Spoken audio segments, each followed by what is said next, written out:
Il est 21h02 à Congo, 21h02 également à Agouville et partout en Côte d'Ivoire. Mesdames, Messieurs, bonsoir chez vous et bienvenue.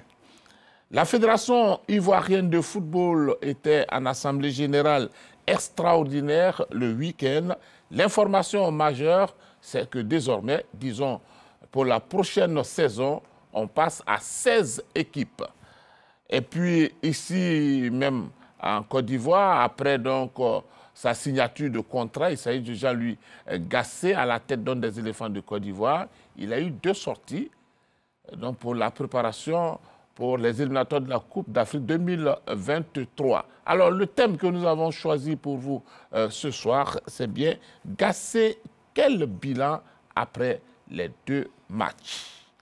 Pour parler donc de ce numéro 16 de 3e mi-temps, je suis avec nos consultants, Tchétché Aimé, Magoula Diop. Bonsoir à vous, messieurs.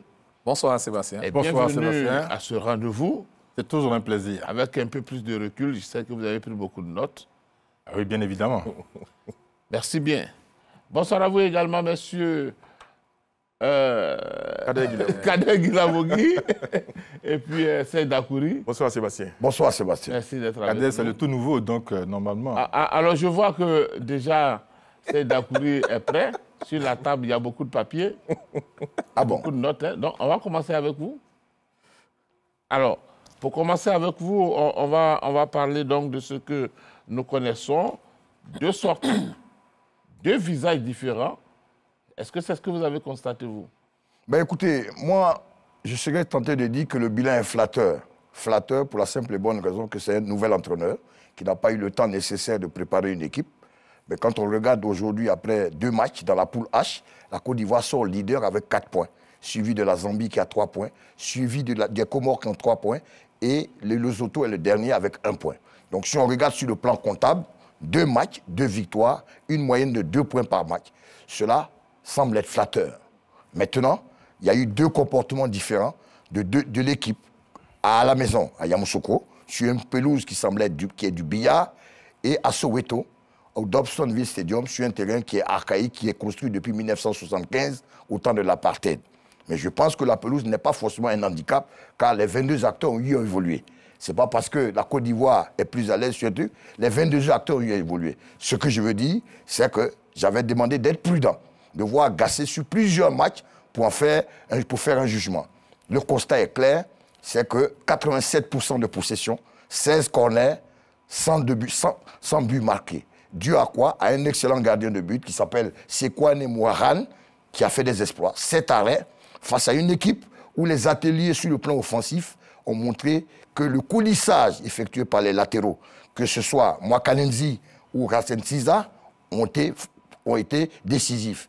Gasset a mis l'équipe de la 2e période qui a permis de gagner à Yamoussoukro. Sauf que l'entraîneur Seb avait déjà annoncé les couleurs en disant « Nous jouons notre finale, on n'avait pas de joueurs dans des grands clubs, mais on va rester un bloc équipe derrière, contenir les éléphants jusqu'à la fin, et dès qu'on aura une petite étincelle, on va jouer. » Et c'est ce qui s'est passé.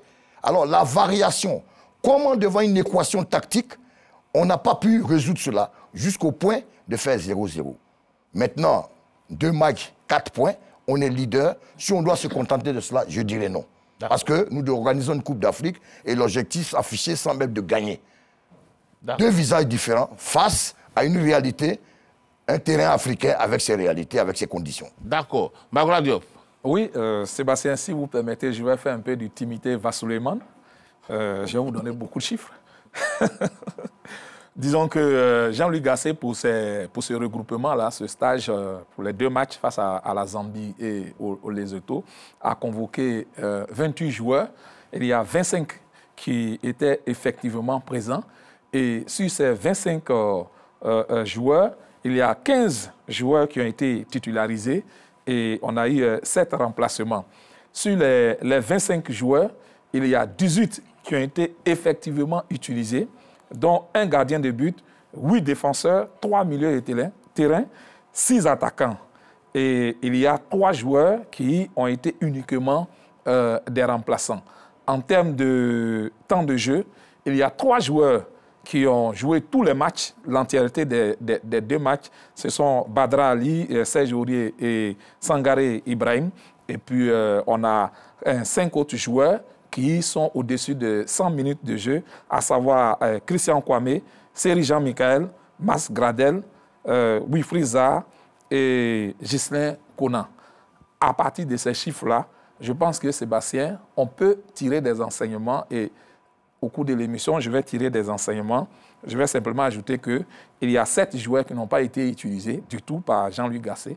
Ce sont bien sûr les 2 gardiens de but. Et puis les joueurs Atoula, Akbar Akboro et Oumar Diakité après qui s'est blessé. Donc voici les premiers chiffres. Et je peux vous tirer les enseignements, notamment quelles sont les préférences des Gasset. D'accord. Allons-y, Kader Guilavouri. Écoutez, des changements d'abord au niveau des hommes, puisque si on fait une comparaison avec l'équipe qui a évolué face à la Zambie, dans la charnière centrale, on a vu l'entrée de Odilon, Kosunu, avec Wilfried Kanon, et puis sur le côté gauche, Hassan Kamara, en lieu et place de Ghislain Conan, et puis Wilfried Zaha et Kwasi Evra, qui n'avaient pas débuté face à la Zambie, sont entrés en tant que titulaires. Donc changement d'homme, changement de tactique également. On est passé d'un 4-4-2 face à la Zambie en 4-3-3 en seconde période, et puis on est revenu à un 4-2-3-1, schéma dans lequel il a évolué quand il était, enfin, que Gasset a utilisé quand il était en club, notamment à Montpellier, à Caen et à Saint-Étienne. Et donc il a expérimenté ce schéma en 4-2-3-1. Je crois qu'on a fini en 4-4-2 avec des changements qu'on a pu constater. Boga Jérémy qui est rentré, et Konaté Karim qui allait seconder Christian Kouabé sur le front de l'attaque. Donc voilà, il est dans cette recherche, dans cette revue d'effectifs à chaque fois. Il est en train de connaître, on ne peut mieux ses joueurs, mais je pense qu'il a pris beaucoup de notes. Et à l'issue du match face à la Zambie et à l'issue du match face à Lesotho, où il a dit, selon ceux qui étaient là-bas, qu'il allait chercher à renforcer encore cette équipe-là parce qu'il a parlé de mettre un challenge, mettre un défi, installer la concurrence à tous les postes. Et pour cela, il lui faut trouver des profils, parce que ce sont des profils-là qui vont lui permettre de mettre son schéma en place. Pour l'instant, comme je l'ai dit, pour rester logique avec moi-même, attendons mars. Parce que mars, on va affronter la Zambie et le Lesotho. Ce sont les 2 derniers matchs, la Zambie à Lusaka. Et donc, on aura une idée claire du schéma de jeu que veut proposer Jean-Louis Gasset. Mais pour l'instant, je crois qu'il a pris, sur ces 2 matchs-là seulement, il a pris vraiment beaucoup de notes. La première équipe semble lui avoir donné beaucoup d'assurance, beaucoup de sérénité. La seconde, un peu moins, surtout la charnière centrale, Odilon et Wilfried Kanon, qui ne sont pas à leur aise, même face aux Lesotho. On a vu que sur des ballons assis, sur des situations assez faciles, ils se sont quelque peu perturbés. Même la rentrée de Agbadou n'a pas apporté ce gage d'assurance-là. Donc voilà, il y a beaucoup d'incertitudes sur le second match face aux Lesotho, malgré un contrôle du jeu, un contrôle du ballon, une possession de balles assez large. Serge parlait de 86% de possession. Mais contre la Zambie, il y a eu des certitudes et je pense que l'entraîneur a pris bonne note. Tchétché Aimé. Oui, alors, sur le bilan de Gasset, on a tous vu que c'est un match nul, une victoire. Voilà. Et ça nous met la Côte d'Ivoire en tête de ce groupe H. Maintenant, sur le comportement des joueurs, on a vu que Gasset il a des certitudes, notamment dans les perches, avec Badra Aliou, avec Badra Sangaré, Serge Aurier en défense, et puis Seri Michael au milieu de terrain, Sangaré Ibrahim et Kwame Christian. Ce sont ces 5 joueurs-là qui ont été titulaires pendant ces 2 matchs. Comme on l'a dit, il est en mode revue de troupe. Donc, il a donné sa chance à tous ceux qui étaient là pour jouer. Sauf Allaire qui n'a pas joué le 2e match. Mais voyez-vous, avec cette défense expérimentale qu'il a alignée, qui est Wilfried Kanon et Kosunu Odilon, on n'a pas eu à voir, on n'a pas vu réellement ce que cette défense vaut. Parce que cette défense avait en face d'elle un seul joueur, les Otaniens. Et ça, Gasset et son équipe ne l'ont pas remarqué. Pendant 45 minutes, ils ont joué à 4 derrière contre un seul attaquant. Ça, je pense que c'est un point qu'il faut relever. Il a, par la suite, à la seconde période, changé la configuration de cette défense, puisque le Lesotho jouait avec 9 joueurs derrière et un seul attaquant. à partir de ce moment-là, la mission pour les éléphants qui était de gagner certainement ce match devient compliquée. Parce que quand vous avez une défense regroupée à 9 ou même quelquefois à 10, puisque le seul attaquant revenait secourir ses partenaires, ça devient mission pratiquement impossible. Dans ces cas-là, que fallait-il faire? Passer par les côtés, chercher les failles en profondeur entre les lignes, mais l'équipe adverse est adossée pratiquement à son gardien de but, ils sont dans les 18 mètres. Vous n'avez aucune chance quand vous mettez une balle en profondeur ou entre les lignes, eh bien, le gardien est tout de suite là, très alerte, il est toujours là. Donc voilà les difficultés auxquelles ont été confrontées cette équipe. Je pense qu'on en parlera davantage. Alors, est-ce que quelque chose a changé selon vous quand même dans le jeu? Ben écoutez, changer fondamentalement, je dirais que l'entame du match, il a joué avec les joueurs qui ont fait la seconde mi-temps, avec 2 joueurs de couloir pour percer, et puis Kwame Christian. Donc je pense qu'en début de match, il a joué en 4-3-3. Mais ce n'était pas l'entame de Côte d'Ivoire-Zambie, parce que Zaha et Kwasi Evra n'étaient pas titulaires d'entrée à Yamoussoukro. C'est en seconde période qu'ils sont rentrés. Et là, en seconde période, à Yamoussoukro, ils ont changé la physionomie du match. Donc, je veux dire qu'il a utilisé la méthode gagnante. C'est-à-dire qu'on ne change pas une équipe qui fait gagner. C'est en seconde période que ces gens-là ont apporté du sang neuf et la Côte d'Ivoire a marqué 3 buts. Donc, il était parti sur ce principe-là. Mais face à cela, il y avait une équipe renforcée. Tout s'est passé au niveau de l'équipe de Lesotho dans le coulissage. Parce que Gassé pensait que sur les côtés, avec les perses murailles qu'il a comme Zaha et Wilfried et Kwasi Evra, il avait potentialité de pouvoir percer cette défense. Or, on voyait que les Otanais faisaient en coulisses. Quand il y avait un joueur sur le côté, il venait à 2, à 3. Quand il y avait un joueur sur le côté, et les 2 défenseurs centraux ont été remarquables, Makepe et Tseka. C'est des joueurs qui évoluent au pays, qui ne sont pas loin. L'entraîneur avait déjà lancé les hostilités en disant on joue une finale contre une équipe qui semble être sur le papier, c'était David contre Goliath. Il n'y a pas photo. 92 places, ce n'est pas la Côte d'Ivoire de l'équipe de Lesotho. Côte d'Ivoire est 53e FIFA. Cette équipe est 145e. Quand vous faites l'addition, il y a 92 places entre les deux. Mais sur un terrain de football, eh bien, tout peut arriver.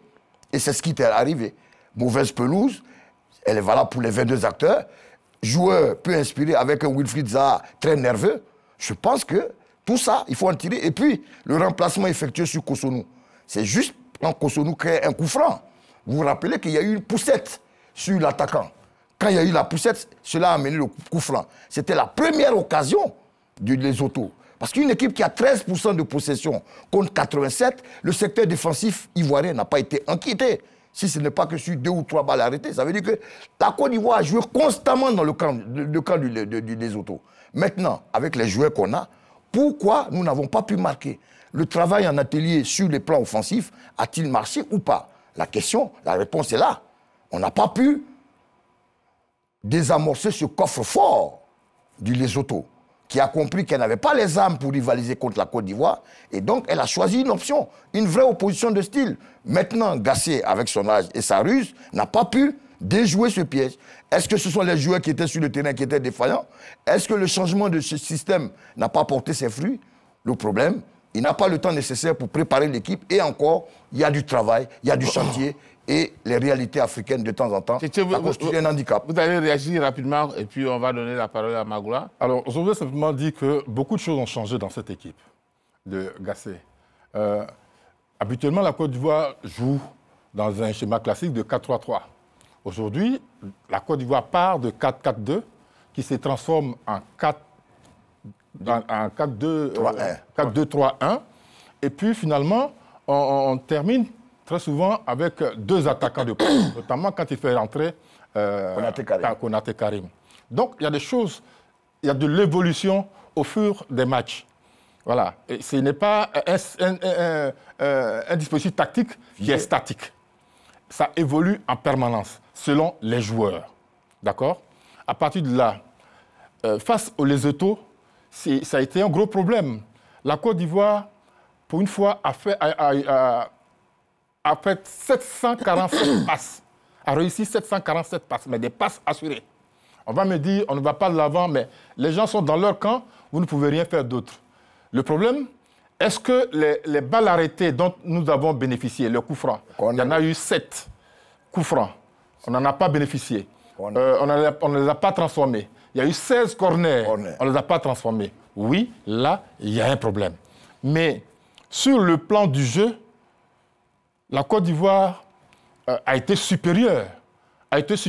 On dit, quand j'entends des gens dire, on n'a pas mis la vitesse. Les éléphants n'ont pas mis la vitesse. On ne peut pas mettre la vitesse dans une équipe regroupée comme un nid d'abeilles.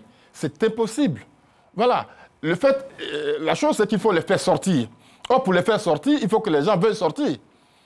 Quand vous êtes sur eux, dans leur camp, ils restent statiques, imperturbables, ils ne bougent pas. Mais ils avaient déjà montré ça.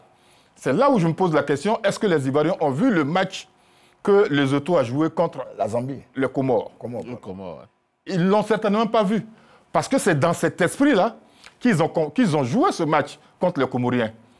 Et les Comoriens ont réussi à déséquilibrer leur défense pour marquer leurs 2 buts dans le dernier quart du jeu, où l'équipe du Lesotho s'est sentie poussée par une envie de sortir et d'aller chercher les Comoriens.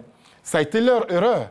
S'ils avaient pratiqué, c'est clair, c'est la copie conforme de ce match-là qu'ils ont transposé contre la Côte d'Ivoire pendant 90 minutes. D'accord. Magoula Diop. Oui, Sébastien. Vous avez parlé de préférence de Gassé. Oui, bien sûr. Bien sûr. Jean-Luc Gassé est arrivé et il a eu seulement une semaine, peut-être moins même, pour pouvoir travailler avec son équipe. Et donc, on peut dire, sur l'ensemble de ces 2 matchs-là, face à la Zambie et au Lesotho, Jean-Luc Gassé a procédé à une revue d'effectifs. Parce que quand un entraîneur utilise, sur les 22 joueurs de champ qu'il a convoqués, quand il utilise 15 joueurs sur les 22 joueurs de champ qu'il a convoqués, ça veut quand même dire qu'il avait la volonté de voir à l'ouvrage le maximum de joueurs. Et parmi ces joueurs-là, il y a 8 défenseurs et 6 attaquants. Donc, vous voyez déjà que ce sont les 2 compartiments dans lesquels Jean-Luc Gassé a aujourd'hui moins d'incertitude. Sur le poste du gardien de but, ça, il n'y a pas de problème. C'est désormais clair dans son esprit. Le numéro 1 qui est confirmé, c'est Sangaré Badra Ali. Au milieu de terrain, il n'a utilisé que 3 milieux de terrain, c'est-à-dire Sangaré Ibrahim, Seri Jean-Michael et Paul-Edgar Akoku. Ce sont les 3 milieux de terrain qu'il a utilisés. Ça veut dire que dans ce secteur de jeu-là aussi, c'est clair dans sa tête et là, des choses qui sont claires dans sa tête. Les 2 secteurs où il a encore des incertitudes, c'est en défense et en attaque. En défense, d'abord, sur le côté, il a moins comment on appelle, voilà, il a moins de soucis, notamment sur le côté droit. Dans l'esprit de Jean-Luc Gassé, son titulaire sur le côté droit, c'est Serge Aurier. Ça, c'est clair, Serge Aurier a joué 180 minutes sur ces 2 matchs-là. Donc, c'est clair dans son esprit, le côté droit, Serge Aurier. Et je pense qu'à gauche, il a hésité un peu entre Ghislain Konan et Hassan Kamara. Et je pense qu'il a opté pour Ghislain Konan parce que Ghislain Konan, sur ces 2 matchs-là, a eu plus de temps de jeu que Hassan Kamara. Là où je pense qu'actuellement, il se pose encore beaucoup de questions, c'est sur la charnière. Là, il a essayé tous les joueurs qu'il avait sous la main, alors qu'il y a d'autres qui n'a même pas encore utilisé, comme Eric Bailly. Donc, il va falloir s'attendre à ce qu'il procède encore à des combinaisons au niveau de la charnière en défense. Donc, le chantier de la défense n'est pas encore achevé pour Jean-Luc Gassé. C'est la même chose en attaque. En attaque, il a utilisé 6 joueurs. Ça fait beaucoup. Il a commencé avec une équipe face à la Zambie et il a commencé avec une autre face au Lesotho. Ça veut dire que lui-même encore, il est en train de chercher la bonne formule.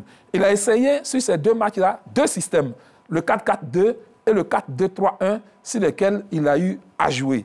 Et je pense qu'au sortir de ces 2 matchs, pour ce qui est de l'attaque, Sébastien Haller a des soucis à se faire. Parce que Christian Kwame a été plus performant. C'est un nouvel entraîneur. Ce n'est pas Patrice Baumel. C'est un nouvel entraîneur. Et donc, Christian Kwame a marqué des points et Sébastien Haller a vraiment du souci à se faire. Parce qu'on a plus joué en 4-2-3-1. Et si aujourd'hui, on doit débuter un match avec le 4-2-3-1, c'est une autre forme de 4-3-3. Si on doit débuter un match dans cette formule-là, je pense qu'il opterait pour Christian Kwame en tant que titulaire et Sébastien Haller en tant que remplaçants. Donc, sur cette base-là, je peux dire que l'équipe type au sorti de ces deux matchs-là, Jean-Louis Gasset, dans le but, c'est Sangaré Badra Ali, sur le côté, Oria à droite, Ghislain à gauche. Dans l'axe, pour moi, c'est Boli et Deli. Ils ont été pour moi plus performants que l'autre paire qui a été utilisé au Lesotho. Et même aussi le remplaçant, Abadou, à mon avis, n'a pas été aussi performant que ces deux-là. Et au milieu du terrain, Sangaré, Ibrahim et Seri-Jean Michael tiennent la corde. Sur le côté, Jean Kwasi Evra et Wilfried Zaha.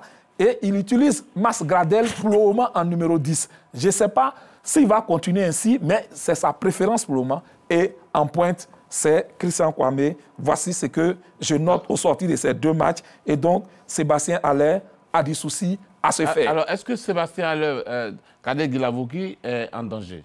Non, moi je ne pense pas. Je ne pense pas du tout. Je pense que s'il n'a pas joué ce match-là, selon les informations que j'ai reçues, c'est qu'il a eu un bobo au dernier entraînement. Donc l'entraîneur n'a pas voulu prendre de risques parce qu'il ne faut pas oublier qu'il a arrêté très tôt le championnat. Aux Pays-Bas, le championnat finit vite. Il a accumulé des matchs, si bien que la finale de la Coupe des Pays-Bas, il a été mis sur le banc. Il est entré à la 72e minute parce que son entraîneur, Eric Ten Hag, voulait le ménager.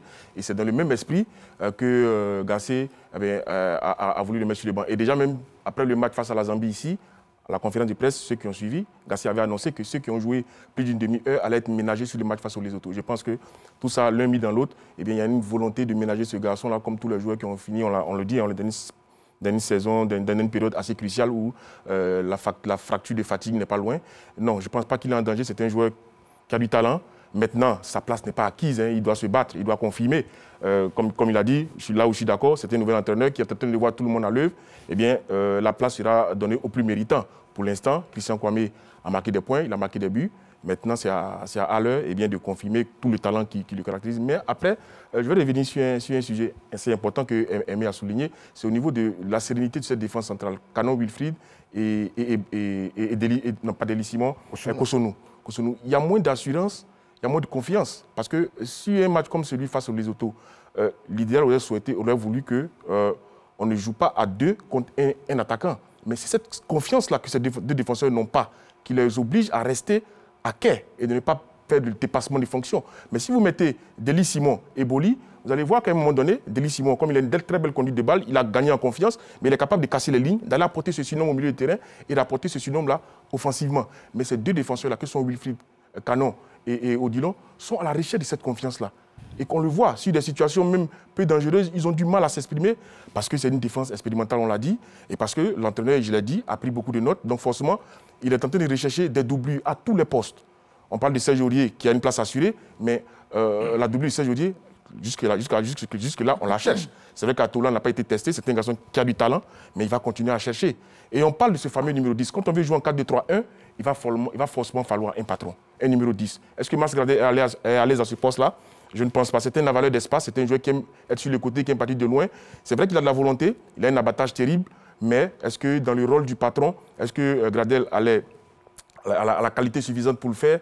J'en doute. Est-ce que Boga Jérémy va revenir à ce poste-là parce qu'il a la qualité technique? Voilà autant de solutions, autant d'interrogations qu'on peut se poser sur les choix de Gasset. Mais toujours est-il que moi, j'apprécie en tout cas ces changements de stratégie à chaque fois pour voir dans quel schéma nos joueurs sont capables d'évoluer. Alors, un fait assez quand même important, c'est un peu la pelouse où le match s'est déroulé. C'est vrai qu'en Côte d'Ivoire, on est très dur, mais est-ce que la CAF ne nous donne pas raison de critiquer très souvent quand on joue les éliminatoires de la Coupe d'Afrique des Nations sur une telle pelouse, un pays qui a organisé la Coupe du Monde? C'est d'autant plus incompréhensible que, comme vous l'avez dit, l'Afrique du Sud est parmi les pays qui sont nantis, qui ont des stades, qui sont capables d'organiser une compétition comme la Coupe du Monde. Donc, il y avait le Soccer City qui est disponible.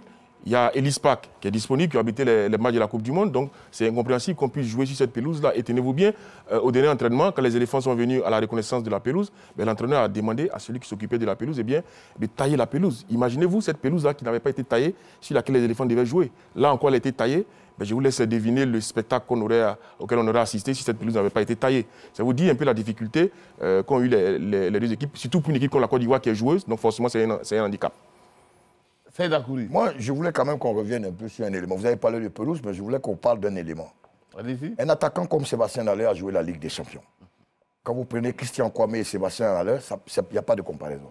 On a la chance d'avoir un attaquant qui a marqué plus de 11 buts en Ligue des Champions, qui a joué la Ligue des Champions. Quand vous prenez individuellement tous les joueurs ivoiriens dans la sélection, peu jouent la Ligue des Champions. C'est la compétition une compétition très compétitive et qui permet de mettre en exergue tous les meilleurs joueurs. Donc je pense que c'est l'utilisation qu'on fait de Sébastien Haller qui est mauvaise en sélection, qui fait qu'on n'arrive pas à tirer le meilleur de lui-même. Parce que je comprends, je trouve inadmissible qu'un joueur comme ça marque 21 buts dans le championnat néerlandais, marque plus de 11 buts en Ligue des Champions et qui vienne en sélection et qu'on n'arrive pas à tirer le meilleur de lui-même. Quand il a commencé avec Baumel, il a marqué des buts. Aujourd'hui, vous voyez Kofi Kwame Christian, c'est après 11 buts, 11 matchs qu'il marque son premier but. Alors, Gasset l'utilise en première mi-temps, le fait sortir. Haller est arrivé très fatigué parce qu'il a joué la Ligue des Champions, il a joué le championnat, il a peut-être beaucoup de matchs dans ses jambes. C'est dû aussi à ses bobos, mais je veux dire, une pièce comme Haller, il faut savoir l'utiliser. Malheureusement, moi, je pense que son utilisation n'est pas bonne en sélection parce que, généralement, il y a des appels contre appels à volonté. Malheureusement, on ne le sert pas dans de bonnes conditions. À l'Ajax, il a des joueurs de côté de qualité comme Anthony, comme Denerez, qui envoient des ballons, même Klassen. Mais dans le jeu ivoirien, dans l'équipe nationale, il y a un problème avec ceux qui doivent donner les ballons. Ça aussi, c'est important. Maintenant, quand vous parlez de pelouse, eh bien, vous connaissez nos pelouses africaines. L'Afrique du Sud est connue pour avoir son gigantiste, avoir fait Soccer City et tout. Mais Dobson, comme on le dit, a été créé fabriqué en 1975, au moment de l'apartheid. On jouait du cricket, on jouait du rugby. Aujourd'hui, s'ils ne l'ont pas utilisé et qu'on délocalise le match de la Côte d'Ivoire, c'est à nous de nous plaindre, de dire, par exemple, la qualité de la pelouse. Ce sont les réalités auxquelles Jean-Luc Gasset s'est confronté. Afrique, mauvaise pelouse. Ça arrive très souvent. Ça empêche, comme il a dit, une équipe de Côte d'Ivoire joueuse de pouvoir s'exprimer véritablement. Une équipe défensive est très à l'aise, puisque les aides défensent. Nous sommes regroupés derrière, nous attendons. Les autos ont mis le bus. Et le bus a fonctionné. C'est même une gare. Ils ont mis le bus et le bus a fonctionné. Une gare qui a été construite. Donc vous voyez la gare. Donc quand la gare, vous n'avez pas les moyens de détruire la gare, eh bien la gare reste en bon état. Donc je veux dire que ce sont les réalités auxquelles cet entraîneur sera confronté. Ouais. Il y a des champs de patates partout en Afrique. On connaît les pays africains qui ont des bons stades. Un peu le Maghreb, l'Afrique du Sud. On a vu même Japoma, nouveau stade construit au Cameroun, avec des problèmes au niveau de la pelouse. Donc la pelouse est un handicap, mais je dis, ce n'est pas une excuse, c'est la pelouse est pour les 22 acteurs. Si vous êtes professionnel, vous avez joué dans le billard, quand vous revenez chez nous, vous serez confronté à ces réalités. Est-ce qu'on ne pourrait pas faire des shoots de 25 mètres? Est-ce qu'il fallait forcément arriver jusqu'au nez, à la barbe du gardien pour marquer?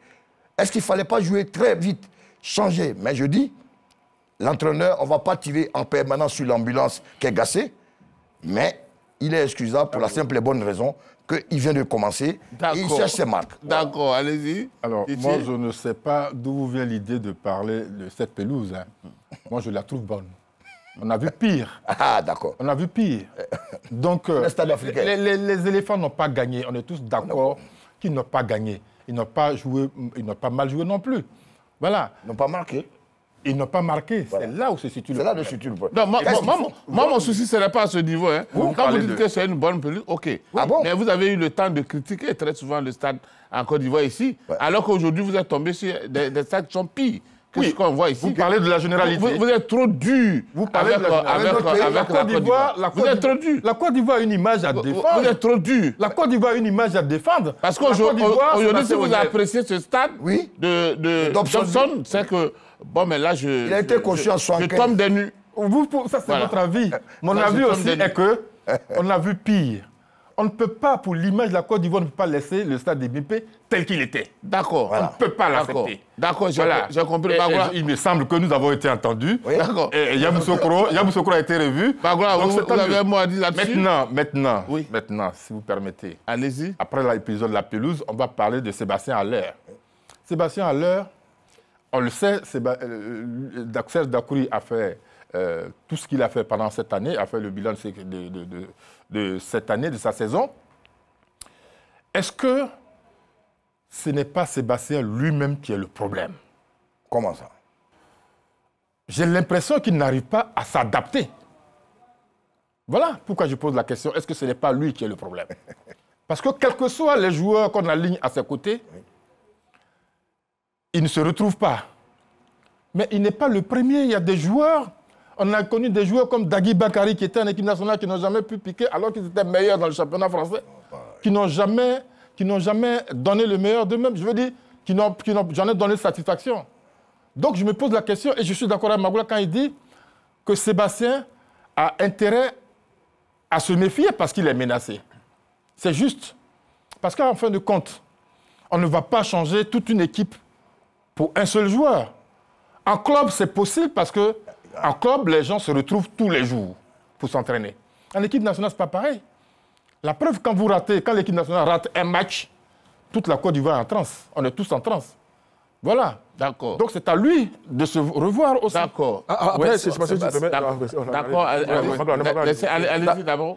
C'est pas long? Je veux dire, non, je veux dire, faut pas qu'on fasse une fixation sur Sébastien. Alors la preuve aujourd'hui, c'est qu'il peut être sur la pelouse. Dans un système en 4-4-2, Christian Kwame peut faire le travail, attirer à lui les défenseurs comme Alain peut le faire, pour permettre à Christian Kwame de prendre l'espace. Et ça s'est vu. Parce que de plus en plus, quand on évolue dans un système en 4-3-3, il est précédé par sa réputation. Donc, il est attendu. Il y a des prises à deux. On sait qu'il est dangereux dans la surface de réparation. Donc, il y a ces mouvements, il y a ces appels, il y a cette coordination-là avec ce deuxième attaquant-là qui peut faire la différence. Il n'est pas... C'est vrai qu'un attaquant est fait pour marquer, mais il est capable aussi de créer des brèches. Permettre à ses attaquants, au milieu de terrain, de plonger dans ces brèches-là. Justement, donc c'est un travail d'équipe. Mais si on veut forcément voir Alain en train de marquer, ben, écoutez...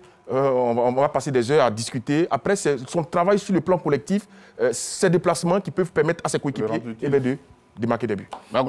Oui, Sébastien, rapidement sur Haller, et puis après je viens sur les stades.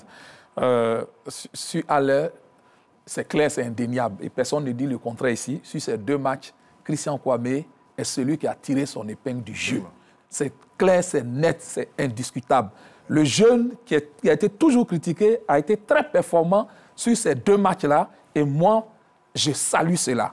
Je salue cela et je pense que nous devons tous nous réjouir de ce qu'enfin nous ayons trouvé en Christian Kwame cet attaquant-là qui va emmener Sébastien Haller à se bouger un peu. Parce qu'il était comme un sénateur dans cette équipe-là. C'est terminé désormais, ça appartient au passé. Et je dis que je salue cette concurrence et j'espère que le sélectionneur va faire jouer la concurrence jusqu'au bout. Parce qu'il y a des joueurs qui sont performants en club et qui sont moins performants en équipe nationale et vice-versa. Nous voulons des joueurs performants en équipe nationale. Quelqu'un peut être brillant dans son club, s'il n'est pas performant en équipe nationale, on le met de côté et on prend celui qui est performant en équipe nationale. Donc je salue cette concurrence-là et je suis étonné aujourd'hui du discours de Seyd Dakouri qui s'est souvent plaint que les sélectionneurs ne font pas jouer la concurrence. Pour une fois qu'on fait jouer la concurrence, il se met à défendre Sébastien Haller qui n'a pas été performant. Il faut plutôt saluer cette concurrence-là. Souvent, Seyd Dakouri se plaint sur ce plateau de ce qu'on fasse des passes droits à Serge Aurier ou bien à Kessié. Mais là, Sébastien Haller, s'il n'est pas performant, écoutez, on titularise Christian Kwame et je trouve que c'est juste. Maintenant, pour ce qui est des stades, tu auras le temps de te défendre. Voilà, tu vas te pour ce qui est des stades. L'accusé, attendez. Oui, allons-y. Pour ce qui est des stades, je vous dis ce soir, je suis en mode Timité Vassouleman.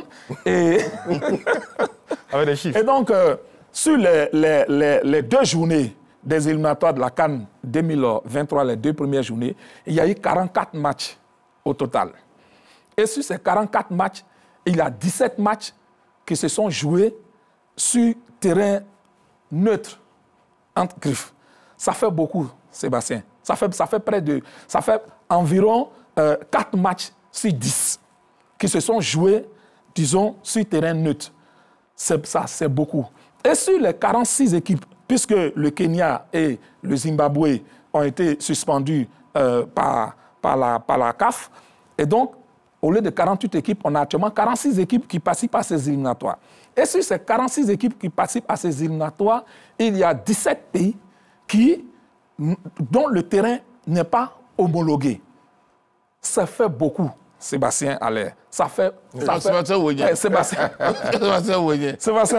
son neveu. Ça fait quand même, ça fait beaucoup. Parce que 17 pays qui n'ont pas de stade homologué, ça fait beaucoup. Et sur ces 17 pays-là, il y a 2 pays qui ont eu déjà à organiser une CAN. Et vraiment, je remercie Dieu. Ça aurait été une grosse honte que la Côte d'Ivoire encore figure dans ce groupe-là. Heureusement que la Côte d'Ivoire est sortie de ce groupe-là. Parce que je ne sais même pas comment j'allais en parler ce soir. Et ces deux pays-là, ce sont le Burkina Faso et l'Éthiopie. Le Burkina Faso a été le dernier en 1998. Mais là, aujourd'hui, le Burkina n'a même pas un stade qui est homologué par la CAF.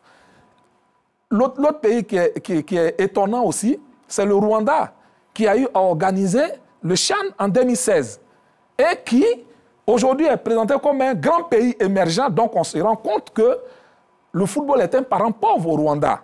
Parce que le basket a une salle flambant neuve, une salle aux standards internationaux. Mais le Rwanda n'a pas de stade de football. Et c'est à juste titre qu'après le match que le Rwanda a joué face au Sénégal à Diamniadio, les autorités rwandaises ont décidé de construire un stade du même standing que celui qu'on a au Sénégal. Parce qu'ils ont ressenti cela comme une honte. Ce qui veut dire qu'aujourd'hui, Sébastien, c'est une véritable honte. Sur ces 17 matchs-là, il y a 5 matchs qui se sont joués au Maroc et il y a 4 qui se sont joués en Afrique du Sud. Ça fait 9 matchs. Ça veut dire aujourd'hui, en termes de géopolitique, le Maroc et l'Afrique du Sud sont vraiment des puissances en termes d'infrastructures sur notre continent. Voici les leçons que je tire. Allons-y. Juste un mot là-dessus. Sur Sébastien, à l'heure, ce que je disais par rapport à Serge Aurier, je parlais du temps de jeu. D'abord, en disant que quelqu'un qui n'est pas titulaire dans son club, ce n'est pas la peine de l'aligner. Quand on voit Sébastien à l'heure, quand vous voyez l'Ajax d'Amsterdam, regardez les stats, il est toujours titulaire, sauf sous blessure. Donc un joueur qui est titulaire avec l'Ajax, automatiquement, il a besoin d'être titulaire en sélection. Ah non, il n'a pas besoin. En plus, il est performant. Non. Parce que quand vous voyez les stats, il marque 21 buts. À un moment donné, il était parmi les meilleurs buteurs de la Ligue des Champions. Mais la Ligue des Champions, c'est la compétition où les meilleurs clubs européens s'affrontent. Sauf que attends, maintenant, si pendant ce temps, en Ligue des Champions, il affronte le Barça, le Bayern et qui marque, je pense que c'est le haut niveau. Donc un monsieur qui joue le haut niveau, on a besoin de lui en sélection. Pendant qu'il jouait la Ligue des Champions, Kwame Christian jouait où? Avec Anderlecht. Donc je veux dire, les buts de la Ligue des Champions ne vont pas compter à la CAN. Je n'ai pas dit non, mais je veux dire, c'est une compétition majeure qui te permet de te tester et de voir le haut niveau. Donc je veux dire, Sébastien Haller et Kwame Christian, au box-office des attaquants en Europe, ils ne sont pas au même niveau. Peut-être qu'en équipe nationale, vous direz qu'il y a un problème d'intégration, mais regardez, entre l'Ajax et Anderlecht, c'est pas le même niveau. Moi, je parlais d'intégration en disant que le temps de jeu est important. Haller est titulaire, Serge Aurier n'est pas titulaire. Non, je n'ai jamais douté de la concurrence. Moi, je parlais de Aurier en disant qu'il faut mettre des joueurs qui sont compétitifs en club et compétitifs en équipe. D'accord, messieurs, on va parler du deuxième point parce que nous ne sommes pas trop loin de la fin donc, de cette émission. Alors, il y a eu l'Assemblée générale extraordinaire de la Fédération ivoirienne de football. On retient que pour la prochaine saison 2022-2023, on aura désormais 16 équipes engagées. Est-ce que c'est une bonne chose, messieurs? Oui, c'est une très, très, très bonne chose. Parce que, voyez-vous, avec les 14 équipes qu'on avait ici, et puis des matchs qui se jouent, j'allais dire, des matchs qui ont été... Le cours des matchs qui ont été perturbés par la présence du CONOR ici, nos équipes engagées en Coupe africaine depuis 2 saisons, depuis bien longtemps d'ailleurs, ont des problèmes. La Coupe nationale ne se joue plus, la Coupe de la Ligue ne se joue plus, etc. etc. Donc c'est avec certainement 3-4 matchs dans les jambes que nos équipes vont en compétition africaine. Et pendant la compétition africaine, nos matchs, le championnat s'arrête beaucoup plus tard. Je veux dire, ils n'ont pas assez de matchs dans les jambes. Avec 16 clubs, en aller-retour, on aura certainement 32 journées. 32 journées, si on reprend la Coupe nationale, si on joue la Coupe de la Ligue, ça va faire un peu plus de 48 On devient matchs. Plus professionnel maintenant. Voilà. Donc, ça peut permettre à nos équipes de rester, de figurer, au moins de franchir les premiers pas de ces différentes compétitions africaines. C'est là ma satisfaction. Et puis, c'est toujours bien, mais avec 16 équipes, la question que je vais me poser, c'est tous ces matchs-là vont se jouer où? Parce que la saison va commencer là, bientôt, en août. Les terrains, là, tous ces terrains ne seront pas encore finis, à part celui de Yamoussoukro. Comment la fédération va-t-elle s'organiser pour disperser ces matchs-là? C'est une grosse interrogation. Voilà. Sinon, passer de 14 à 16, c'est l'idéal. C'est la cagnotte aussi qui augmente. Hein. Je crois que l'idée circulaire dans toutes les têtes, c'était sur toutes les lèvres. Hein. On se demandait quand cette décision allait être finalement appliquée. Dieu voulant, le comité exécutif, en Assemblée générale, a décidé de valider cette décision-là. Maintenant, comme Emile a dit, c'est un pas. Pour moi, c'est un pas vers la compétitivité des clubs. Parce qu'il y a des pays en Afrique ici qui sont à 20, mais en Afrique, qui ont du mal à exister. Pour moi, c'est un pas important vers la compétitivité des clubs. Mais après, il faut accompagner ça avec des ressources financières importantes. Si on veut se mettre au niveau du Al-Ahly, du Zamalek, de l'Espérance de Tunis, il faut qu'il y ait cette manne financière-là qui vienne accompagner. Parce que sur les matchs, dans le rythme, c'est bien. Mais après, il faut qu'il y ait un suivi, financier. Après, comme il a dit, il y a un vrai problème d'infrastructure qui se pose parce que là, les différents stades sont en chantier. On est plus en train de convaincre les clubs à retourner dans leur localité pour permettre à ce que ces clubs-là puissent bénéficier des entrées recettes parce que les populations ont soif, les populations de l'intérieur notamment ont soif de compétition. Mais est-ce qu'on va ouvrir ces stades-là déjà pour ces compétitions de Ligue 1?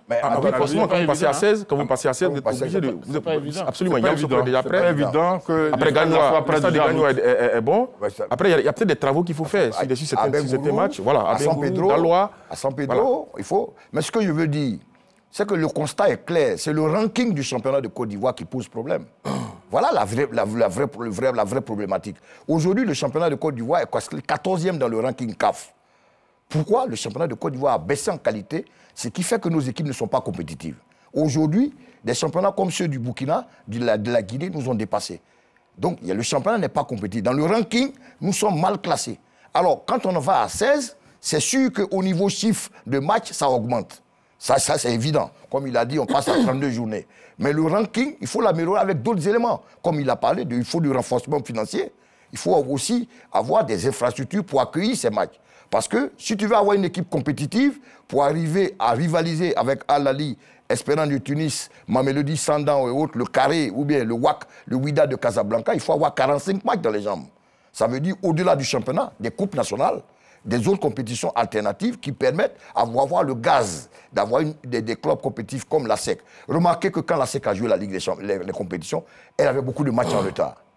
Est-ce que ça n'a pas été préjudiciable à la SEC? Voilà. Quand vous passez à 16, le nombre augmente. Mais il faut mettre des compétitions alternatives. Donc aujourd'hui, comme il dit, c'est un pas. Mais dans la globalité, il y a beaucoup de choses à faire. Le championnat a baissé, augmenter les trucs, mais augmenter aussi les subventions parce que les clubs ont besoin d'être bien entretenus. Et cela, c'est un grand chantier. Ce n'est pas parce qu'on passe à 16 que la SEC ou les trucs vont gagner la Ligue des Champions. Non. Parce qu'à l'Ali, Wydad de Casablanca et autres, c'est 20 milliards de budget, entre 10 et 20 milliards. Et au Maroc, chaque club de Ligue 1 a une subvention de 1 million d'euros.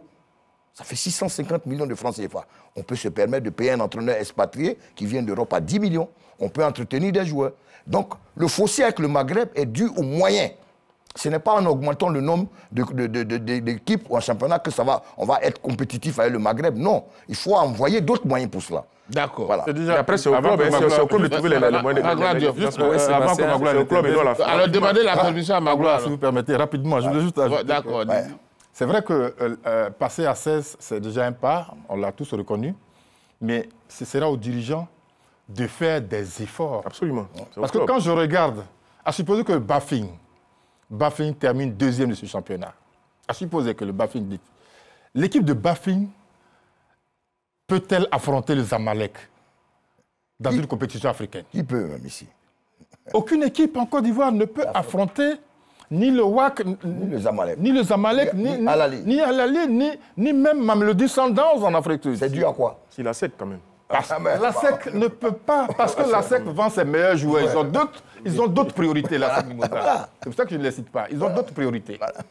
Mais voilà le problème qu'il faut regarder de près. Aucun président de club, pour qui j'ai beaucoup de respect pour eux, ne s'organisent pas de sorte à aller avec leur équipe rencontrer d'autres équipes en Afrique. De très haut niveau. De très haut niveau en Afrique, en match amicaux. Non, on n'a jamais vu ça. Participer à des tournois pendant l'intersaison. Non, on n'a jamais vu ça. Des tournois qui puissent aguerrir la préparation les enfants. D'avant-saison. C'est pas possible. Ils n'ont pas on en voit rarement. D'accord. Pas du tout. Et puis, dans ces équipes-là, quels sont les joueurs qui peuvent faire la différence? Le talent. Ceux qui font la différence dans ces matchs-là, quand vous voyez qu'une équipe comme Askaloum fait régulièrement la différence et arrive au stade des quarts de finale, c'est parce qu'ils ont des joueurs étrangers, des internationaux étrangers qui jouent avec eux. D'accord. Voilà. Magladio.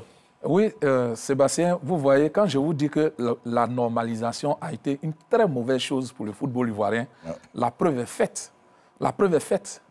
Vous voyez, est-ce que vous savez qu'actuellement, le nouveau comité exécutif qui est arrivé, en moins d'un mois, ils sont en train de mettre une nouvelle pelouse au Parc des Sports. Qu'est-ce qui empêchait l'équipe de Mme Dao Gabala de le faire? Rien.